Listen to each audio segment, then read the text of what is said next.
নমস্কার বন্ধুরা। আজকে আপনাদের সাথে একটা গল্প শেয়ার করতে এসেছি। এটা কোনো লেখা গল্প নয়, অরিজিনাল নিজের চোখে দেখা ঘটনা। যে ঘটনাটা আমাদের প্রত্যেককে চোখে আঙুল দিয়ে দেখিয়ে দিচ্ছে যে আগামী দিনগুলো কত ভয়ঙ্কর হতে চলেছে একটা মানুষের অস্তিত্ব রক্ষার জন্য। তো আসুন বেশি কথা না বাড়িয়ে ঘটনাটা বলি। যারা বুদ্ধিমান তারা নিশ্চয়ই আমার ঘটনাটা শুনে বুঝতে পারবেন যে কি মারাত্মক দিন আমাদের জন্য অপেক্ষা করে আছে। ৩-৪ দিন আগে আমি গড়িয়া যাওয়ার জন্য বাইক নিয়ে বেরিয়েছিলাম। কামালগাছি মোড়ের কাছে এসে প্রচণ্ড জ্যামে আটকে যাই। তো যাই হোক, আমি যেহেতু সোনারপুরের দিক থেকে আসছিলাম সেহেতু কামালগাছি মোড় থেকে ডান দিক নিই গড়িয়ার দিকে। হঠাৎ সেই জায়গায় একটা ভিড় অটো থেকে প্রচণ্ড জোরে এক মহিলার চিৎকার কানে আসে।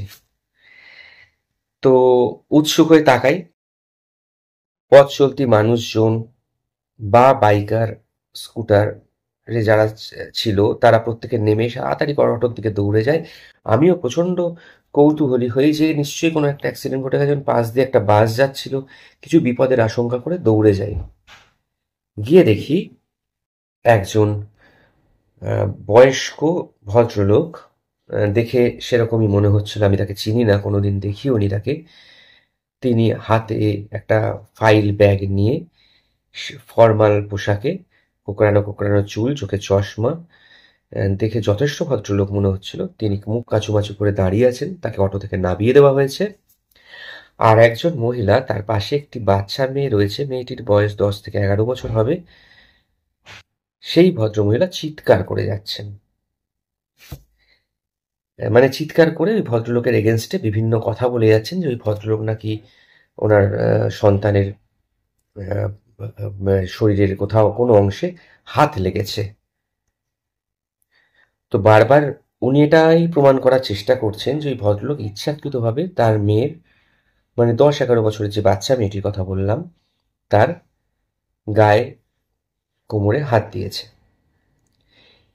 এইবার অটোর বাকি প্যাসেঞ্জাররা কিন্তু প্রথম থেকে শেষ অব্দি চুপ।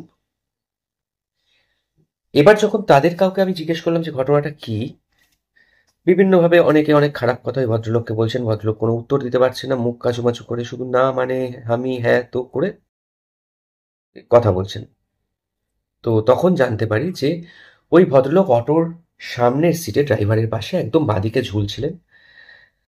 আর যে মহিলা চেঁচাচ্ছেন, মানে যার সন্তান হয়েছে সে মা, উনি কমফোর্ট জোনে অটোর পেছনে বসেছিলেন এবং তার মেয়েকে, ছোট্ট মেয়েটিকে অটোর ডান দিকে বসিয়েছিলেন। তো বাঁ দিকে এই ভদ্রলোক ঝুলছিলেন বলে অটোর ড্রাইভারের পেছন দিয়ে, আমরা সবাই জানি হাতটা দিয়ে রডটা ধরতে হয়। তো সেই রডটা ধরার সময় কোনোভাবে ওনার হাতটা বাচ্চাটির গায়ে লেগেছে। আর আমাদের রাস্তাঘাট তো ভীষণ ভালো, তো ন্যাচারালি অটো এদিক ওদিক করেছে, তো কখনো পিঠে কখনো কোমরে হাত লেগেই গেছে। এটা একটা আচমকা বিষয়, এটা ইচ্ছাকৃত নয় বলে আমার মনে হলো। আমি ভুল হতে পারি, জানি না। তো সেই ভদ্রলোক তো লজ্জায় লাল হয়ে গেছেন, তাকে নিয়ে প্রচণ্ড চিৎকার চেঁচামেচি হয়েছে। পুলিশ এসে গেছেন দুজন, দৌড়ে দৌড়ে, প্রচণ্ড তৎপর ওনারা। বাবা মুখের কথাতে কাজ করেন, বলছি শুনুন। তারা এসে সঙ্গে সঙ্গে বলছেন, ওই মহিলাকে থামিয়ে বলছে আপনি চুপ করুন। বাচ্চাটিকে বলছে বাবু বলো তো কি হয়েছে। তখন বাচ্চা মেয়েটি মায়ের দিকে তাকিয়ে পুলিশ কাকুদের বলছে যে হ্যাঁ, ওনার হাত আমার পিঠে লেগেছে। সঙ্গে সঙ্গে পুলিশ একদম চোখ উঁচিয়ে ভদ্রলোককে বললেন যে চলুন, এক্ষুনি থানায় যেতে হবে। আমি তৎক্ষণাৎ পুলিশ ভদ্রলোককে বলি যে এটা কি করছেন, ওনাকে নিয়ে থানায় যাচ্ছেন যান, কিন্তু যা করণীয় ভাবনা চিন্তা করে করবেন, কারণ একটা মানুষকে দোষী এক লহমায় সাব্যস্ত করে দেওয়া যায়, কিন্তু তারপর তার যে সম্মানহানি হবে সেটার দায় কে নেবে। তখন পুলিশ আমার দিকে চমকিয়ে বলেন যে আপনি কি অটোয় ছিলেন। আমি বলি না, আমি ছিলাম না, কিন্তু একজন সুনাগরিক এবং এলাকাবাসী হিসেবে এটুকু আপনাদের বলার। তো বিরাট অন্যায় করে ফেলেছিলাম আমি কথাটা বলে। সেই পুলিশের সিভিক পুলিশ যেভাবে আমার দিকে তাকালো, মনে হলো আমাকে গিলে খেয়ে ফেলবে। তো যাই হোক, অন্যের ব্যাপারে নাক গলানোর দরকার নেই, এবং আমিও যে কাজে যাচ্ছিলাম তাতে দেরি হয়ে যাচ্ছে দেখে আমি বেরিয়ে যাই, চলে যাই। তো এখন বক্তব্য এটাই যে এরপর কি ঘটতে পারে। এরপর ওই ভদ্রলোককে থানায় নিয়ে যাওয়া হবে, পুলিশে আরো দুটো ভয় দেখাবে, এবং তারপর তাকে বলবে টাকা পয়সা দিন, ছাড়ান, তার বাড়ি থেকে লোক আসবে, সকলের চোখে একটা সন্দিহান নজরে পড়ে গেল। কিনা একটা সামান্য ব্যাপারকে ওই মহিলা এত উচ্চ জায়গায় নিয়ে গেলেন, শুধুমাত্র একজন মানুষের মুখের কথা একজনের জীবন প্রায় খারাপ জায়গায় পৌঁছে গেল। তো এই সেন্সিটিভ জিনিসগুলো আমাদেরকে একটু ভাবনা চিন্তা করে টেক ওভার করতে হবে। আজকে আমাদের সংবিধান, আদালত, সম্মান জানিয়ে বলছি, তারা মহিলাদেরকে বেশি সুযোগ দিয়েছেন, খুব ভালো কথা, তারা সুযোগ পাওয়ারই যোগ্য। কিন্তু বিশেষ বিশেষ কিছু মানুষ আছেন যারা সেই সুযোগটা সদ্ব্যবহার করেন, সরি ভুল বললাম, অসৎ ব্যবহার করেন। এক্ষেত্রেও এটাই ঘটেছে বলে আমার ধারণা। তো এরকম বয়স্ক মানুষজন যারা আছেন তাদেরকে আমি একটা সাজেশন দেব, মানে পুরুষ মানুষ যারা আছেন তাদেরকে বিশেষ করে, যে আপনারা যতটা সম্ভব ধীর অটো, মানে ভিড় ট্রান্সপোর্ট, পাবলিক ট্রান্সপোর্টে উঠতেই হয়, কিছু করার নেই। তো সেক্ষেত্রে একটু নিজেকে সাবধানে বা সতর্ক থেকে যাতায়াত করুন। আর যাদের সেই সব মায়েদের, বোনেদের বা মহিলাদের বলবো, যাদের এইসব ছুঁতমার্গ রয়েছে, আপনারা হয় পার্সোনাল গাড়ি অথবা পার্সোনাল ক্যাব ইউজ করুন। কারণ ভিড় রাস্তা বুঝতেই তো পারছেন, ঠেলাঠেলি ধাক্কাধাক্কি লেগেই থাকবে। কম পয়সায় যেতে চাইলে কিছু তো স্যাক্রিফাইস করতে হবে না?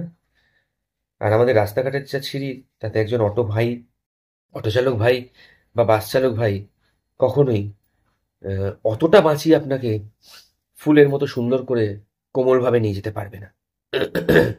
সামান্য ধাক্কাধাক্কি, ঠেলাঠেলি হতেই থাকবে। খুব যদি ছুতমার্গ থাকে, দয়া করে আপনারা পার্সোনাল গাড়ি ব্যবহার করুন। কারণ আপনাদের এই একটা সামান্য সিন ক্রিয়েট করার জন্য একটা মানুষের অনেক রকম ক্ষতি হয়ে যেতে পারে।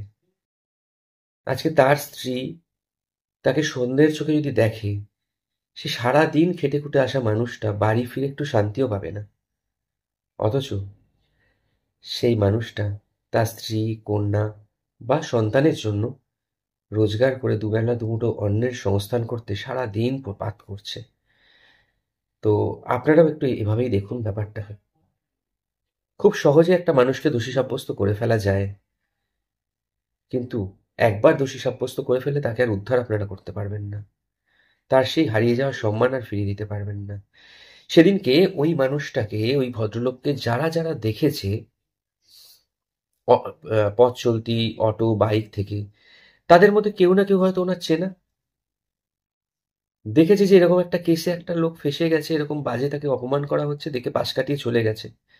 পাড়ায় গিয়ে আলোচনা করেছে, জানো অমুক বাবুকে দেখলাম, কোন মেয়ের গায়ে হাত দিতে গিয়ে এই ঘটনা ঘটিয়েছে। এই তো আলোচনা হবে পাড়ার মোড়ে, আর কি হবে বলুন? সুতরাং আমার সমবয়স্ক বন্ধুরা, সাবধানে থাকুন, সতর্ক থাকুন, পাবলিক ট্রান্সপোর্টে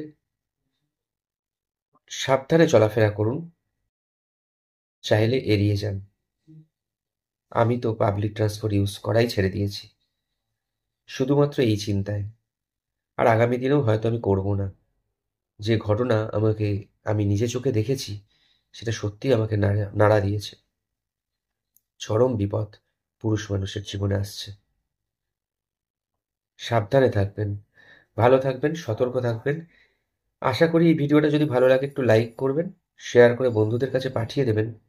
কারণ এটা আমার সোনারপুরের কাছাকাছি সংলগ্ন এলাকার ঘটনা, এবং পুলিশের অতি তৎপরতার কাহিনী। ভালো থাকবেন। নমস্কার।